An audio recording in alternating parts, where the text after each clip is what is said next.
بھائیو، اسلام میں sex discipline بہت ہی ٹائٹ ہے، بلکہ آپ مجھ سے اگر پوچھیں نا، بالکل نیوٹرل ہونے کی حیثیت سے، غیر جانبدارانہ اوپینین، اسلام کی بڑی خوبیوں میں سے ایک بڑی خوبی ہے سیکس ڈسپلن۔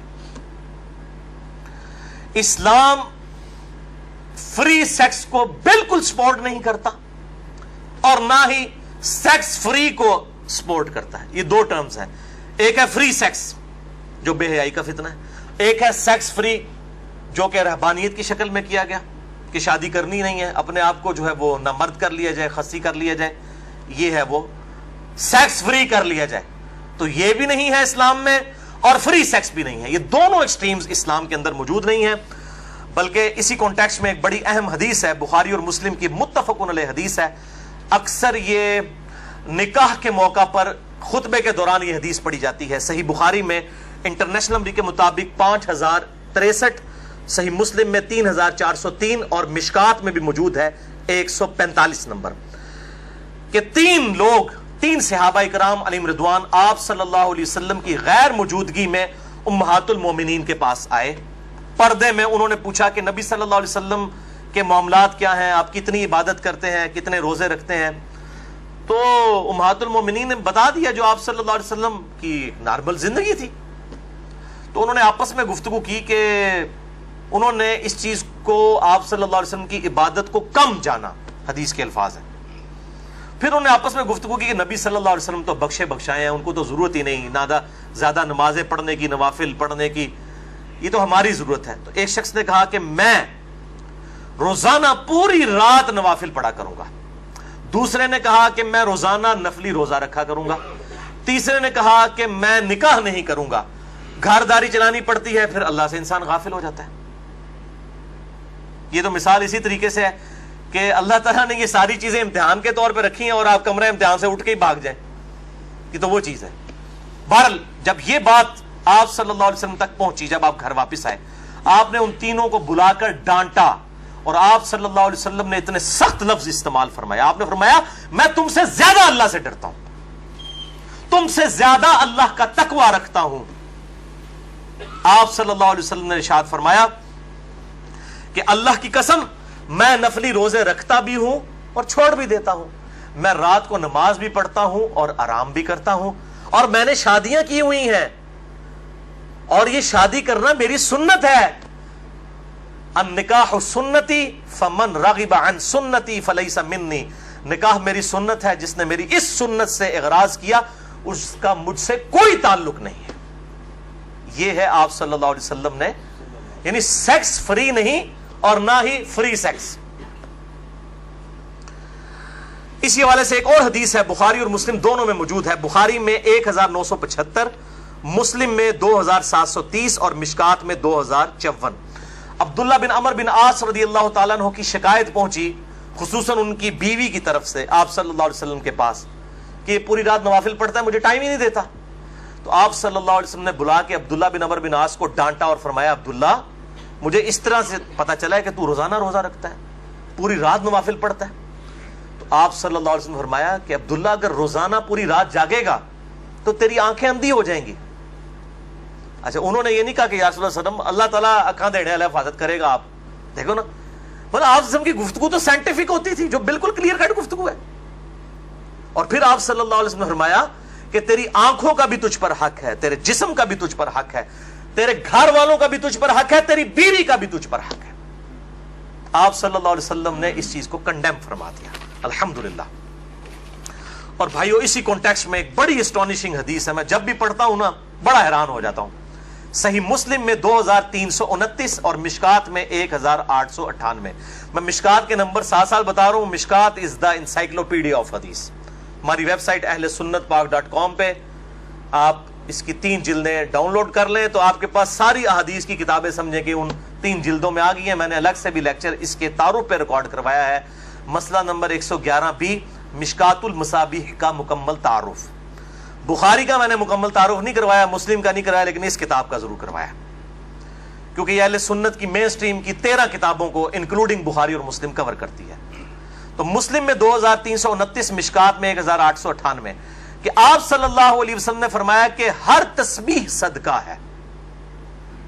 ایک دفعہ سبحان اللہ کہنا صدقہ ہے, ایک دفعہ اللہ اکبر کہنا یہ بھی صدقہ ہے, الحمدللہ کہنا بھی صدقہ ہے, لا الہ الا اللہ کہنا بھی صدقہ ہے, حتیٰ کہ اپنی بیوی کے ساتھ ازدواجی تعلق قائم کرنا بھی صدقہ ہے. اندازہ کریں, سبحان اللہ کہنا بھی صدقہ ہے, بیوی کے ساتھ تعلق قائم کرنا بھی صدقہ ہے. تو صحابہ نے عرض کی کہ اے اللہ کے رسول صلی اللہ علیہ وسلم, اگر ہم اپنی بیویوں سے شہوت پوری کرتے ہیں اس پہ ثواب ملے گا؟ آپ صلی اللہ علیہ وسلم نے فرمایا, بڑا وہ اینٹی وینم والا جواب دیا آپ صلی اللہ علیہ وسلم نے, فلسفیکل آنسر. آپ نے فرمایا مجھے بتاؤ کہ اگر تم اس شہوت کو حرام طریقے سے پورا کرو, یعنی زنا کے ذریعے یا کسی اور گندے طریقے سے, تو کیا تمہیں گناہ ملے گا؟ یا رسول اللہ ملے گا. تو آپ نے فرمایا پھر تو اپنی بیویوں سے جب جائز تعلق رکھو گے تو اس میں ثواب بھی ملے گا. جب غلط طریقے سے شہوت کو, سیکس کو ایڈریس کرو گے تو گناہ ہے, تو اچھے طریقے سے کرو گے تو اللہ تعالیٰ کی طرف سے تمہیں اپنی بیوی کے ساتھ تعلق قائم کرنے پر ثواب بھی ملے گا. تو اسلام جو ہے وہ سو کالڈ جو کرسچینٹی آج کل اسٹیبلش ہے ٹیمپرڈ فارم میں, اس کی طرح نہیں ہے. رہبانیت نہیں ہے اسلام میں, اسلام میں پاپائیت نہیں ہے. اسلام جو ہے بالکل نیچرل دین ہے, پوری نیچر کے اوپر ہے, الحمدللہ. بہرحال اسلام میں اگر کسی نے محبت کرنی ہے تو وہ نکاح کی بائنڈنگ کے ساتھ, صرف اپنی بیوی کے ساتھ. اور اسلام فری سیکس کو سپورٹ نہیں کرتا. اسلام جو ہے وہ جنسی تعلق کے اوپر قدغن نہیں لگاتا, سوائے چند چیزوں کے میں آج بتا دوں گا, مگر اپنی بیوی کے ساتھ وہ تعلق قائم رکھا جائے تاکہ ایک خاندانی نظام وجود میں آئے. اور میرے بھائیوں, میاں بیوی کا جو بانڈ ہے اس کے درمیان, اس بانڈ کے لیے سب سے افیکٹو دو چیزیں جو ہیں, نمبر 1 اولاد ہے اور نمبر 2 سیکس ہے, جنسی تعلق ہے. یہ دو چیزیں ہیں جو میاں بیوی کے بانڈ کو مضبوط کرتی ہیں. اگر فری سیکس ہوگا تو کبھی یہ بانڈ مضبوط نہیں ہوگا. اولاد کے حوالے سے کیئر نہیں ہوگی, یہ بانڈ مضبوط نہیں ہوگا. میاں بیوی کے تعلق کو مضبوط کرنے کے لیے سیکس ڈسپلن بہت ضروری ہے.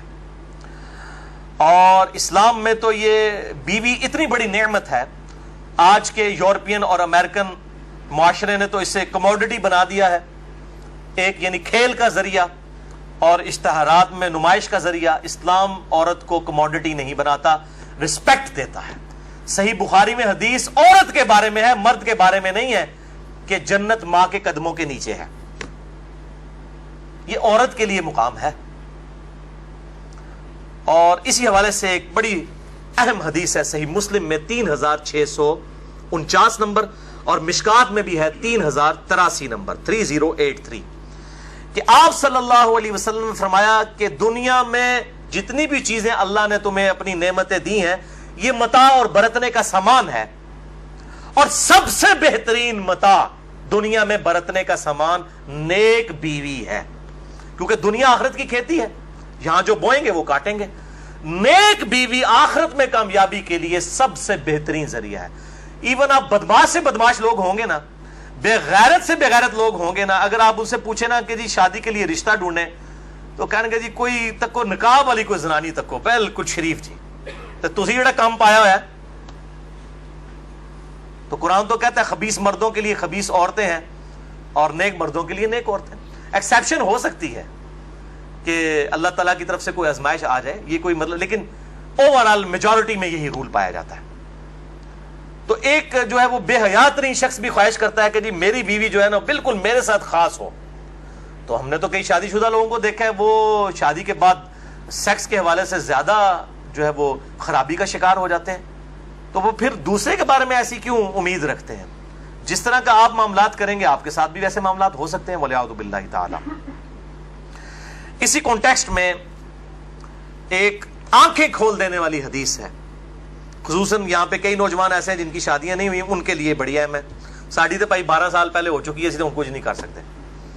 اچھا جی, صحیح بخاری میں حدیث ہے 5090 صحیح مسلم میں 3635 اور مشکات میں 3082 کہ آپ صلی اللہ علیہ وسلم نے فرمایا کہ عورت سے 4 چیزوں کی وجہ سے نکاح کیا جاتا ہے.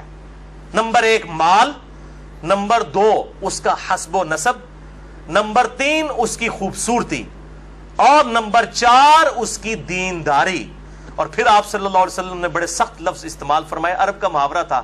آپ نے فرمایا تمہارے ناک خاک آلود ہو جائیں، اللہ کے بندو دیندار عورت کے ساتھ نکاح کر کے کامیابی حاصل کرو. یعنی جو پہلی 3 چیزیں ہیں ان کو لیسٹ پرائورٹی پہ رکھو، ٹاپ پرائورٹی کے اوپر عورت کی دینداری کو دیکھو. بھائیو، اسلام نے جو میاں بیوی کا جو ریلیشن شپ ہے اس کے حوالے سے جو توہمات پائی جاتی تھیں اسلام سے پہلے بھی اور آج بھی ہمارے پڑوسی ملک کے اندر ہندوؤں کے معاشرے کے اندر جو توہمات پائی جاتی ہیں اس کو کنڈیم کیا. اور سورۃ البقرہ کی آیت نمبر 223 اس حوالے سے بڑی اہم ہے. اعوذ باللہ من الشیطان الرجیم، بسم اللہ الرحمن الرحیم. نساؤکم حرث لکم، تمہاری بیویاں تمہاری کھیتیاں ہیں. فأتوا حرثکم انا شئتم، پس اپنی کھیتیوں کے پاس آؤ جہاں سے تمہاری مرضی ہو. یعنی اپنی بیویوں کے ساتھ تعلق قائم کرو، خواہ آگے سے خواہ پیچھے سے، لیکن ہونا اس جگہ پہ چاہیے کہ جو کھیتی کا مقام ہے. کھیتی کیا ہوتی ہے؟ جہاں پر آپ دانہ بوئیں گے تو وہاں سے درخت نکلے گا. اور ظاہر ہے کہ وہ عورت کا مقام آگے کا مقام ہے جس کو ہم عربی کے اندر قبول کہتے ہیں. چاہے آگے سے ہو چاہے پیچھے سے، لیکن صحبت کا مقام وہی ہوگا. اس کھیتی کی طرف آؤ، یعنی وہاں پر بیج بو، اللہ تعالیٰ تمہیں اولاد دے گا. اس کانٹیکسٹ میں ایک حدیث ہے اسی آیت کے، آپ سمجھ لیں تفصیل کے اندر، بخاری اور مسلم دونوں میں موجود ہے. صحیح بخاری میں 4528، صحیح مسلم میں 3535 اور مشکات میں 3183 کہ یہودیوں کا یہ عقیدہ تھا کہ اگر کوئی شخص اپنی بیوی کے ساتھ پچھلی سائیڈ سے صحبت کرے، یعنی صحبت تو صحیح جگہ پر کرے لیکن بیک سائیڈ سے، تو اس کی اولاد بھینگی پیدا ہوگی. تو اسلام نے اس کو کنڈیم کرتے ہوئے یہ آیت نازل فرمائی. اللہ تعالیٰ نے نساؤکم حرث لکم فأتوا حرثکم انا شئتم، تمہاری بیویاں تمہاری کھیتیاں ہیں، چاہے آگے سے آؤ چاہے پیچھے سے آؤ، لیکن مقام جو ہے وہی قبول ہوگا.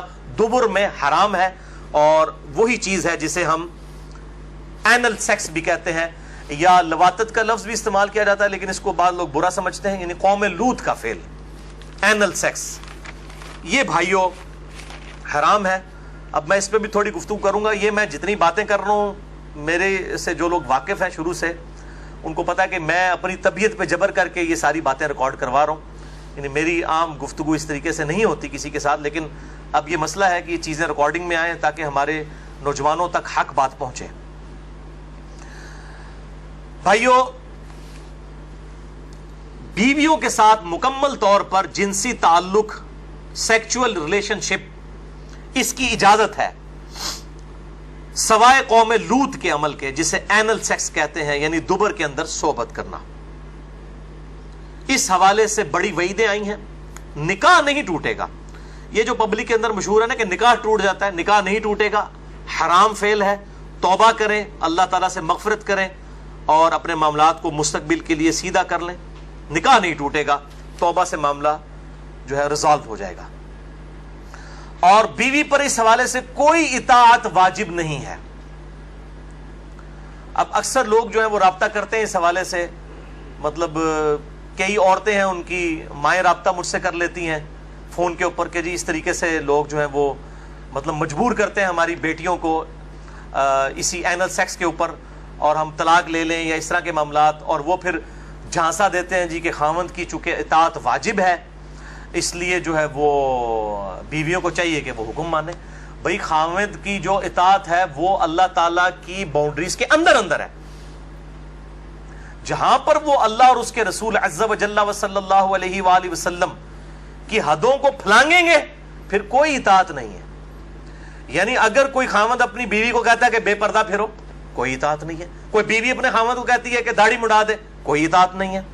یا کوئی خامند کہتا ہے جی مجھے لمبے ناخن بڑے پسند ہیں تو میری بیوی لمبے ناخن رکھے. صحیح مسلم میں حدیث ہے کہ 40 دن تک کی آپ صلی اللہ علیہ وسلم نے حد مقرر فرمائی ہے, اس کے اندر ضرور ناخن کاٹ لینے.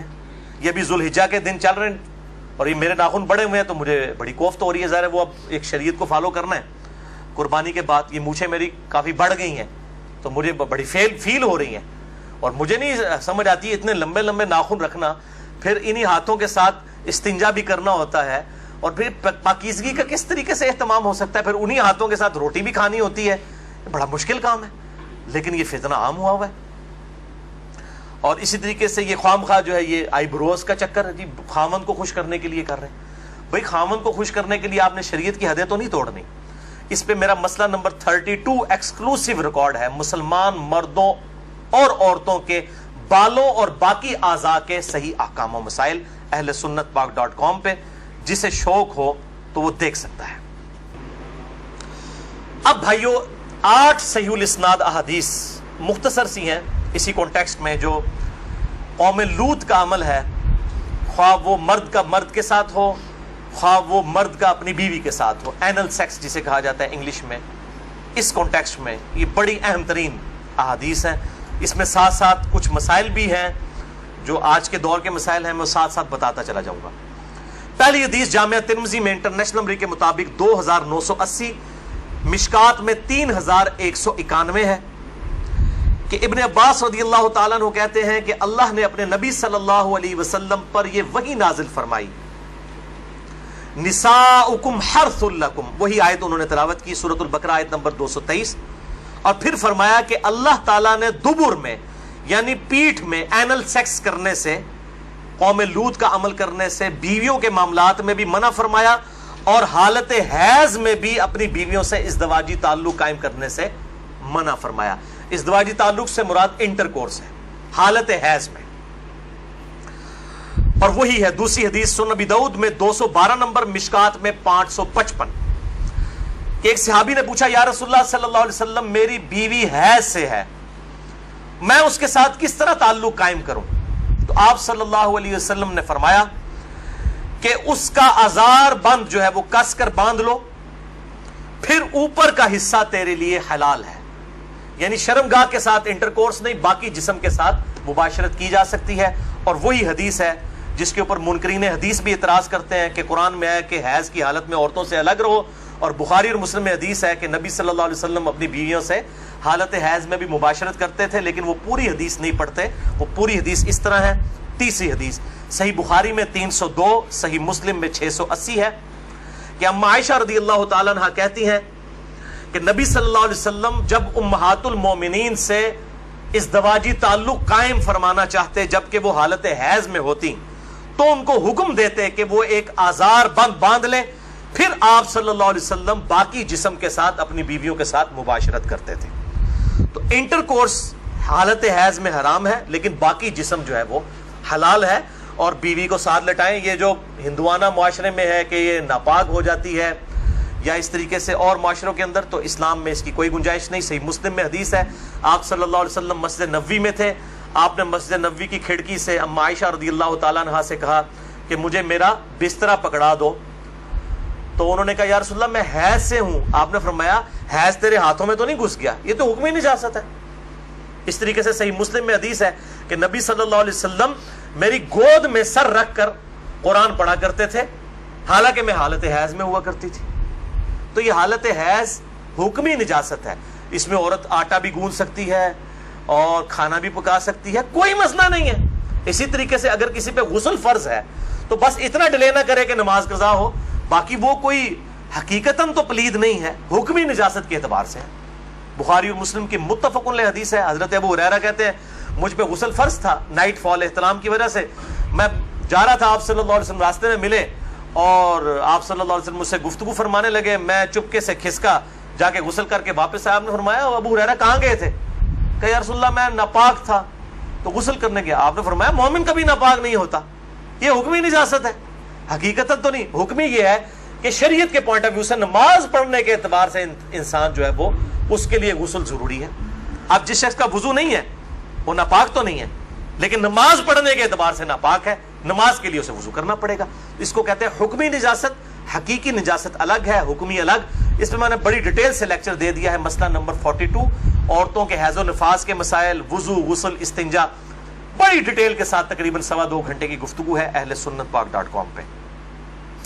چوتھی حدیث جامعہ ترمذی میں 135، سنن ابن ماجہ میں 639، مشکات میں بھی موجود ہے 551 نمبر، کہ آپ صلی اللہ علیہ وسلم نے فرمایا، 3 چیزیں فرمائی. نمبر 1، جس شخص نے حیض والی عورت سے انٹر کورس کیا، ازدواجی تعلق قائم کیا. نمبر 2، جس نے کسی عورت کے ساتھ قوم لوط والا عمل یعنی اینل سیکس کیا. اور نمبر 3، جس نے کسی کاہن کے پاس جا کے کوئی بات مستقبل کی پوچھنے کی کوشش کی. جن لوگوں نے یہ 3 کام کیے، آپ صلی اللہ علیہ وسلم نے فرمایا تو اس شخص نے محمد صلی اللہ علیہ وسلم پر نازل شدہ شریعت کا کفر کر دیا، انکار کر دیا، اگر وہ یہ 3 کام کرتا ہے. یہ کفر وہ والا نہیں ہے کفر کے اسلام سے نکل جائے گا، یہ کفر عربی والا ہے، یعنی انکار، گویا کہ اس نے شریعت کا پریکٹیکلی انکار کر دیا. بولے اعوذ باللہ تعالی. 5ویں حدیث سنن ابن ماجہ میں 1924، مشکات میں 3192، کہ آپ صلی اللہ علیہ وسلم نے فرمایا، بے شک اللہ تعالی حق کہنے میں شرم محسوس نہیں کرتا، تم عورتوں کی پیٹھ میں مباشرت مت کرو، ان کے ساتھ انٹر کورس اینل سیکس والا مت کرو.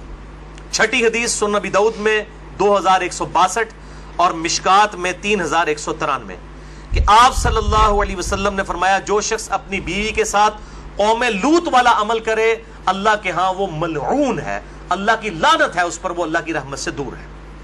7ویں حدیث سنن ابن ماجہ میں 1923، مشکات میں 3194، کہ آپ صلی اللہ علیہ وسلم نے فرمایا، جو شخص قوم لوط والا عمل کرے گا اپنی بیوی کے ساتھ، اللہ تعالیٰ قیامت والے دن اس کی طرف نظر رحمت بھی نہیں فرمائے گا. وَلِعَاذُ بِاللَّهِ تَعَالَى. اور 8ویں حدیث جامعہ ترمذی میں 1165، مشکات میں 3195، کہ اللہ تعالیٰ اس پر نظر رحمت نہیں فرمائے گا جو کسی مرد کے ساتھ یا کسی عورت کے ساتھ قوم لوط والا عمل کرے، اینل سیکس کرے. بولے اعوذ باللہ تعالی. یہ ایشو ریزالو ہوا. اب بھائیو، آج کے جو ماڈرن دور کا ایک ایشو بہت سامنے آیا ہے، اس ماڈرن دور کا وہ ایشو ہے، وہ ہے اورل سیکس کا ایشو، جس کی مختلف شکلیں جو ہیں وہ معاشرے کے اندر رائج ہیں، کچھ صحیح ہیں، کچھ غلط ہیں. اس میں بنیادی اصول آپ سمجھ لیجئے، اور وہ ہے سورۃ البقرہ کی آیت نمبر 187. اعوذ باللہ من الشیطان الرجیم، بسم اللہ الرحمن الرحیم. احل لکم لیلۃ الصیام الرفث الی نسائکم، حلال کر دیا ہے اللہ نے رمضان کی راتوں میں بھی تمہارا اپنی بیویوں کے ساتھ ازدواجی تعلق قائم کرنا. ہن لباس لکم، تمہاری بیویاں تمہارا لباس ہیں، وانتم لباس لہن، اور تم اپنی بیویوں کا لباس. اب یہ لباس میں نے جو پہنا ہوا ہے، اس لباس اور میرے جسم کا کوئی پردہ نہیں ہے. میاں بیوی کا آپس میں کوئی پردہ نہیں ہے، کیونکہ ایک دوسرے کا لباس ہے، ایک دوسرے کی عفت اور عصمت کی حفاظت کا ذریعہ بھی ہے، ایک وہ معنی بھی ہے، اور دوسرا اس حوالے سے پریکٹیکلی بھی وہ لباس ہے کہ میاں بیوی کا آپس میں کسی بھی چیز کا کوئی پردہ نہیں ہے. کسی حدیث کے اندر کوئی اس طرح کی چیز رپورٹ نہیں ہوئی. اس حوالے سے ایک مردود اور منقطع روایت پیش کی جاتی ہے، اور اس تابعی کا سما جو ہے وہ سیدہ عائشہ رضی اللہ تعالیٰ عنہا سے ثابت ہی نہیں ہے. سنن ابن ماجہ میں حدیث ہے 1922، مشکات میں 3123 ہے، لیکن مردود روایت ہے، منقطع ہے، کہ اما عائشہ رضی اللہ تعالیٰ عنہا کا بیان ہے کہ میں نے نبی صلی اللہ علیہ وسلم کی شرمگاہ کبھی نہیں دیکھی. لیکن یہ روایت ہی ضعیف ہے، جس کی بنیاد کے اوپر لوگوں نے اورل سیکس کے حوالے سے عجیب و غریب فتوے دیے اور کہا کہ جی میاں بیوی ایک دوسرے کی شرمگاہ کو نہیں دیکھ سکتے، یعنی وہ کہتے ہیں دیکھ ہی نہیں سکتے، اگلی بات تو آپ چھوڑ ہی دیں. تو یہ حدیث ہی بالکل جو ہے وہ منقطع ہے اور مردود روایت ہے، جس کی بنیاد پہ یہ پورے کا پورا ایک اسکول آف تھاٹ کھڑا کیا ہوا ہے. بھائیو، اسلام میں ایز سچ اورل سیکس کی کوئی ممانعت نہیں آئی، سوائے وہ قوم لوط والا جو اینل سیکس ہے اس کو ضرور ایڈریس کیا گیا. اس حوالے سے جتنی بھی باتیں کی جاتی ہیں وہ علماء کے فتوے ہیں، اور ظاہر ہے کہ جب فتویٰ ہوگا تو وہ ایکسپرٹ اوپینین ہے, وہ اجتہادی ایشو ہے, اس میں کوئی شخص بھی دلائل کے ساتھ کسی کے ساتھ اختلاف کر سکتا ہے, اور اس کو آپ کتاب و سنت کی نص کی طرح بالکل فائنل اتھارٹی نہیں مان سکتے, اس کے لیے دلائل دینے کی ضرورت ہوگی. زبانی کلامی نہیں کہ میرا دل نہیں مانتا, یہ چیزیں اس طریقے سے نہیں. بہرحال اورل سیکس کے حوالے سے میڈیکل ایشو ضرور ریزالو کرنا چاہیے, کیونکہ اس قرآن حکیم نے ہمیں دو ہی علوم بتائے ہیں, ایک ریویلڈ نالج جو وحی کا علم ہے, اور دوسرا acquired knowledge, the knowledge obtained through observations and experiments, science کا علم. ان دو میں سے اگر ایک علم بھی یہ چیز ویریفائی کر دے کہ اس طرح کا ایکٹ جو ہے صحت کے لیے نقصان دہ ہے, تو پھر اس کی اسلام میں اجازت نہیں ہوگی. مثال کے طور پر یہ جو یورینیم ہے, اگر آپ اس کو نیکڈ ہاتھ لگائیں گے تو سکن کینسر اس کی وجہ سے ہو سکتا ہے. یہ قرآن و حدیث میں نہیں موجود, لیکن سائنٹیفکلی پروف ہے.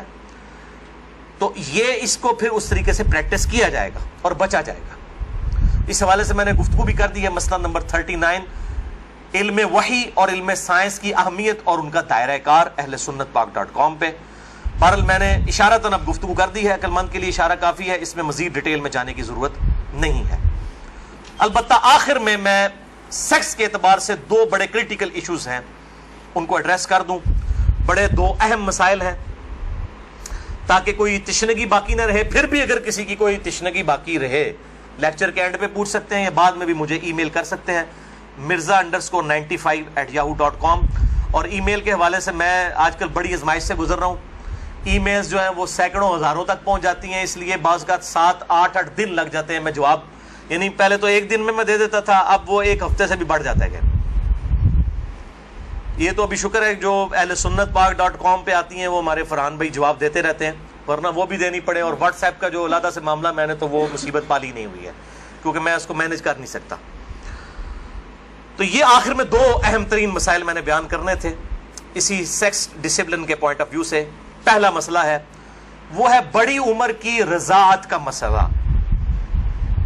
یعنی اگر میں کھل کے بیان کروں کہ اگر کوئی مرد اپنی بیوی کے پستان سے دودھ پی لے تو کیا اس سے رضاعت ثابت ہوگی, کیا نکاح ٹوٹ جائے گا, کیا اس طرح کا کوئی معاملہ ہو جائے گا؟ کیونکہ امام ابن تیمیہ نے اس قسم کا فتویٰ دیا, اور وہ آج تک جو ہے وہ اہل حدیث کے گلے میں فٹ ہوا ہے. سارے تو نہیں, مطلب جو اہل علم ہے وہ تو سمجھتے ہیں کہ فضول فتویٰ تھا, ان کے نزدیک تو اس طریقے سے رضاعت ثابت ہو جائے گی اور نکاح بھی ٹوٹ جائے گا.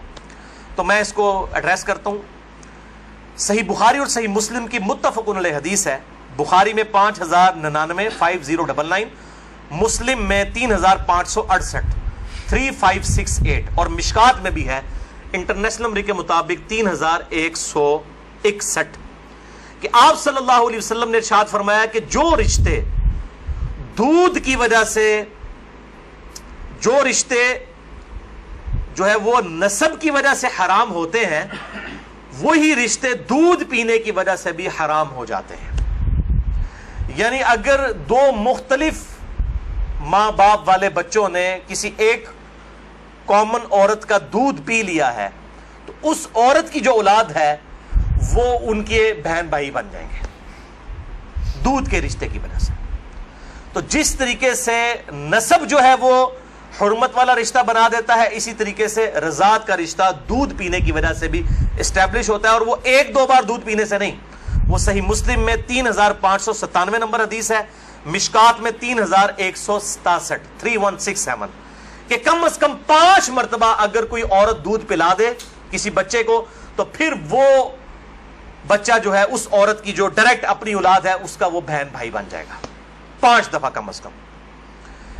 تو وہ محرمات ابدیہ میں داخل ہو جائے گا, جن کا ذکر سورۃ النساء کی آیت نمبر 23, چوتھے پارے کی آخری آیت ہے سورۃ النساء آیت نمبر 23 میں.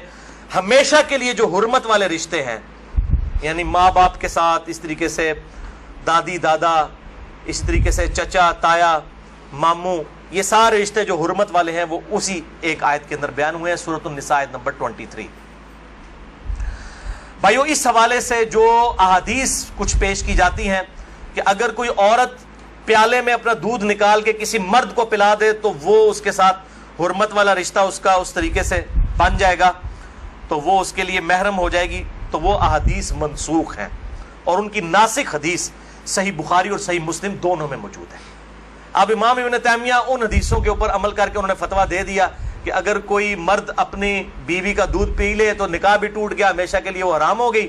اور یہ سارا معاملہ, حالانکہ یہ حدیث موجود ہے بخاری اور مسلم دونوں میں.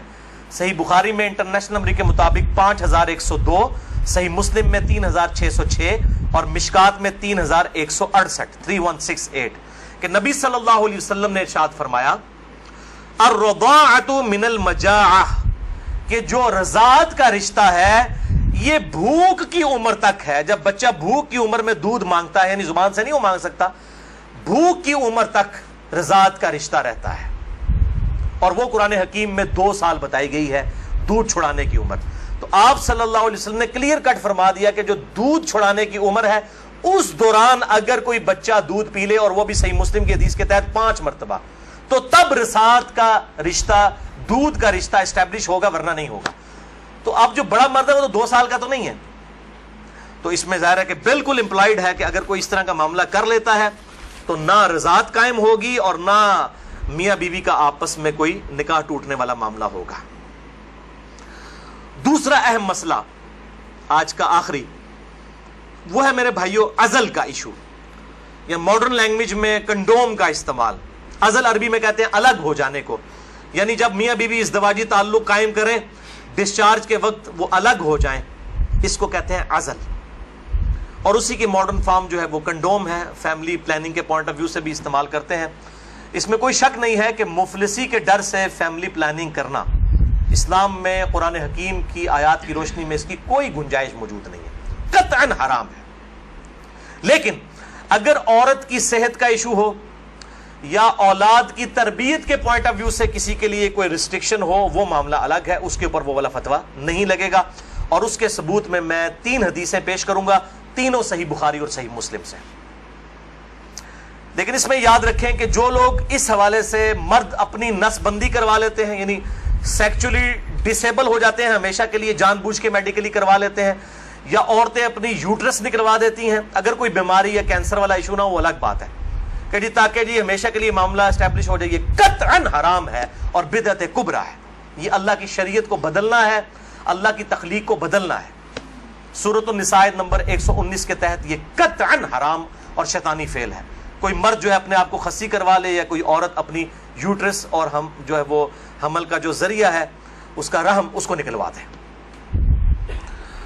البتہ عزل جو ہے اس کی اجازت ہے. اس کانٹیکسٹ میں 3 حدیثیں ہیں, تینوں بخاری اور مسلم سے. پہلی حدیث صحیح بخاری میں 5208, مسلم میں 3561 اور مشکات میں 3184 ہے کہ جابر بن عبداللہ کہتے ہیں رضی اللہ تعالیٰ عنہ کہ قرآن حکیم نازل ہو رہا تھا اور ہم اپنی بیویوں کے ساتھ عزل کیا کرتے تھے. اللہ تعالیٰ نے قرآن حکیم میں اسے منع نہیں فرمایا, اور جب نبی صلی اللہ علیہ وسلم کو ہمارے بارے میں خبر پہنچی کہ ہم عزل کرتے ہیں, یعنی بیویوں کے ساتھ جب صحبت کرتے ہیں تو ڈسچارج کے وقت الگ ہو جاتے ہیں تاکہ اولاد نہ ہو, تو نبی صلی اللہ علیہ وسلم نے بھی ہمیں منع نہیں فرمایا. نبی پہ تو واجب ہوتا ہے منع کرنا. اور یہ جابر بن عبداللہ وہ ہیں جو 74 ہجری میں فوت ہوئے ہیں. آپ صلی اللہ علیہ وسلم کے بعد بھی 62 ایئرز تک, 62 سال تک زندہ رہے ہیں, اور بخاری اور مسلم کی کئی احادیث کے راوی ہیں, اور 7 سب سے زیادہ 7 احادیث روایت کرنے والے صحابہ میں سے یہ ایک ہے, جابر بن عبداللہ انصاری رضی اللہ تعالی عنہ وعلیہ السلام. تو وہ کلیئر کٹ کہہ رہے ہیں نہ قرآن میں اس کی حرمت آئی, نہ نبی صلی اللہ علیہ وسلم نے ہمیں عزل کرنے سے منع کیا. دوسری حدیث بھی بخاری اور مسلم کی متفق علیہ حدیث ہے. بخاری میں 4138, مسلم میں 3544, مشکات میں بھی موجود ہے 3186 کہ صحابہ کہتے ہیں کہ ہم اپنی لونڈیوں کے ساتھ صحبت کیا کرتے تھے اور پھر ہم عزل کر لیا کرتے تھے. تو ہم نے نبی صلی اللہ علیہ وسلم سے عرض کیا کہ ہم اس طریقے سے عزل کرتے ہیں, الگ ہو جاتے ہیں, ہم نہیں چاہتے کہ ہماری لونڈیوں سے اولاد ہو. تو آپ صلی اللہ علیہ وسلم نے فرمایا کہ کیا حرج ہے کہ اگر تم اپنی بیویوں کے ساتھ عزل نہ کرو, کیونکہ جس جان نے دنیا میں آنا ہے قیامت تک کے لیے وہ تو آ کر رہے گی. لیکن آپ نے منع نہیں فرمایا, آپ نے فرمایا جتنے مرضی ہیلے بازی کر لو, جتنے معاملات مرضی کر لو, جس جان نے دنیا میں آنا ہے اس نے آنا ہے. اور وہی اگلی حدیث ہے تیسری صحیح مسلم میں 3556, مشکات میں 3885.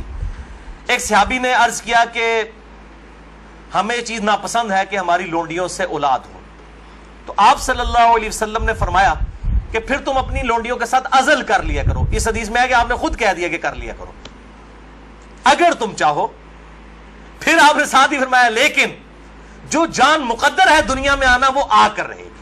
یہی ہوتا ہے, وہ جناب وقفے کرتے رہتے ہیں, اکٹھے ہی 3 بچے ہو جاتے ہیں, پھر سارے کے ساتھ وہ کہتے ہیں پتہ ہی نہیں چلا.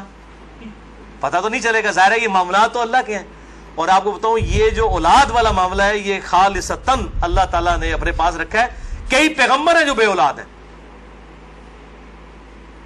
اور سورہ شورا کے آخری رکوع میں آیا اللہ تعالیٰ جسے چاہتا ہے بیٹے دیتا ہے, جسے چاہتا ہے بیٹیاں دیتا ہے, جسے چاہتا ہے دونوں دیتا ہے, جسے چاہتا ہے بے اولاد رکھتا ہے. نبی صلی اللہ علیہ وسلم کی ساری بیویاں بے اولاد ہیں سوائے حضرت خدیجہ کے, یا ایک سیدہ ماریہ ہے, ان سے ایک بیٹے ابراہیم پیدا ہوئے, وہ بھی فوت ہو گئے. آپ کی ساری اولاد حضرت خدیجہ سے ہے, باقی آپ کی بیویاں جتنی ہیں وہ بھی بے اولاد ہیں. کیا ان کو اولاد کی تمنا نہیں ہوگی؟ سیدہ عائشہ کو, سیدہ حفصہ کو ہوگی, لیکن یہ ایکسکلوسیو اللہ تعالیٰ کا ڈیسیژن ہے. تو آپ صلی اللہ علیہ وسلم نے فرمایا کہ جو جان مقدر ہے وہ آ کر رہے گی. پھر کچھ عرصے کے بعد وہ صحابی حاضر ہوئے اور کہا یا رسول اللہ میری لونڈی جو ہے وہ تو امید سے ہے, حاملہ ہو گئی ہے. آپ نے فرمایا میں نے تجھے کہا نہیں تھا کہ جو اولاد مقدر میں ہے وہ آ کر رہے گی, اس کو کوئی نہیں روک سکتا. تو یہ چیزیں یعنی انسان اگر سمجھتا ہے رک جائے تو ایسا نہیں. لیکن یہ یاد رکھیے یہ لونڈیوں والا معاملہ ہے جو آزاد عورت ہے, کیونکہ ہماری بیویاں تو لونڈیاں نہیں ہوتی ہیں, تو آزاد عورتیں ہیں. آزاد عورت کے ساتھ عزل کرنے کے لیے بیوی کی اجازت کی بھی ضرورت ہے. مرد اپنی مرضی سے یہ ڈیسیژن نہیں کر سکتا. یہ ساری احادیث لونڈیوں سے ریلیٹڈ ہے. آزاد عورت اور بیویوں کے معاملے میں میاں بیوی دونوں کا راضی ہونا ضروری ہے. لہذا اس حوالے سے صحیح مسلم سے ایک حدیث جو پیش کی جاتی ہے اور کچھ اور روایتیں کہ عزل کرنا گویا کہ زندہ بچے کو گاڑ دینا ہے یا اولاد کا قتل ہے, وہ تمام احادیث کراہت کے اوپر مبنی ہے یا پھر وہ منسوخ تصور کی جائیں گی ان احادیث کی روشنی میں. اور الحمدللہ اسی پہ امت کا اجماع ہے.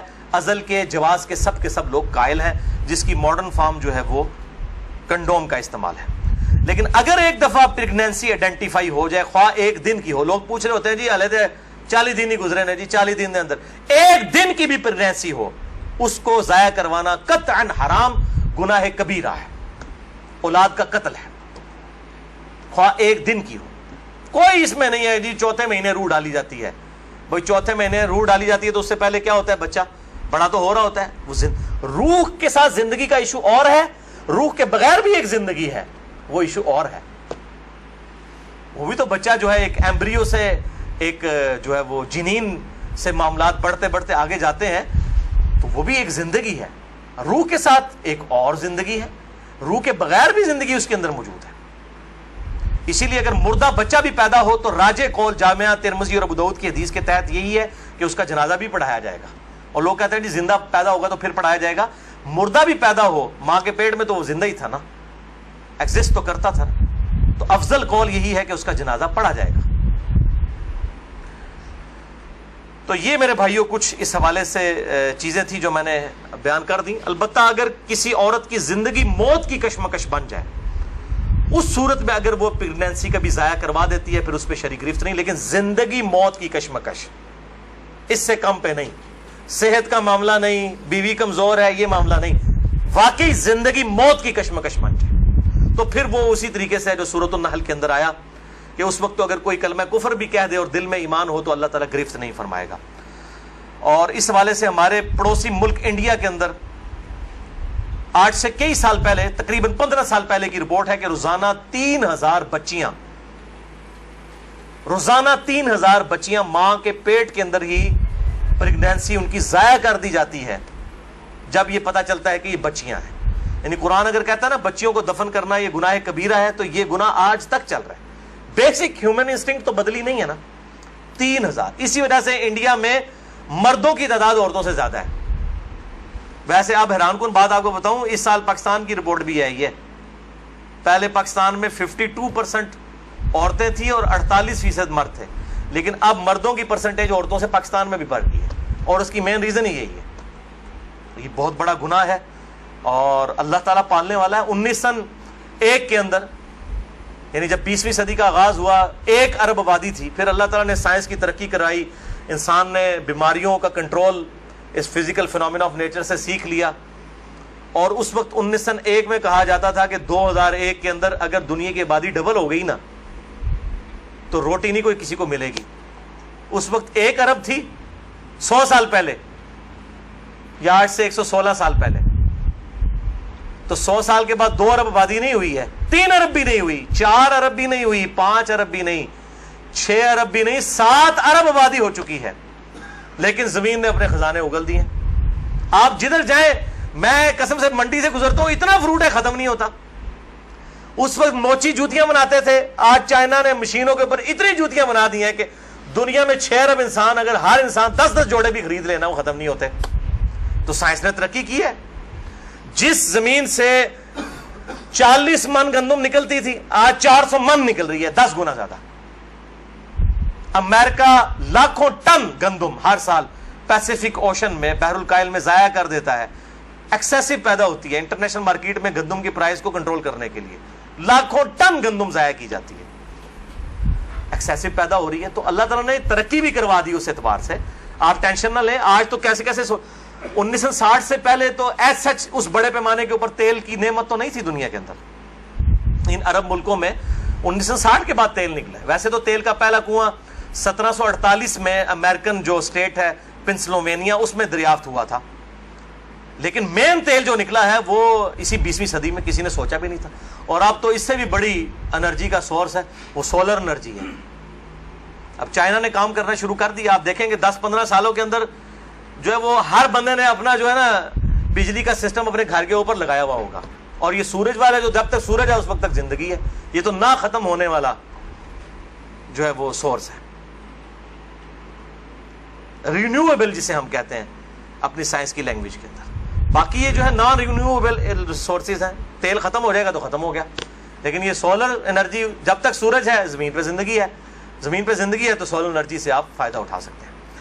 بات اللہ تعالیٰ سے دعا ہے جو حق بات میں نے کہی اللہ تعالیٰ ہمارے دلوں میں راسخ فرمائے. اگر جذبات میں میرے منہ سے کوئی غلط بات نکل گئی آج, تو اللہ تعالیٰ ہمارے دلوں سے معاف کر دے. ہمیں کتاب و سنت کی تعلیمات پر عمل کر کے دوسرے بھائیوں تک پہنچانے کی توفیق عطا فرمائے. سبحانک اللہم و بحمدک, اشہد ان لا الہ الا انت, استغفرک و اتوب الیک, وما علینا الا البلاغ المبین. جزاک اللہ خیرا.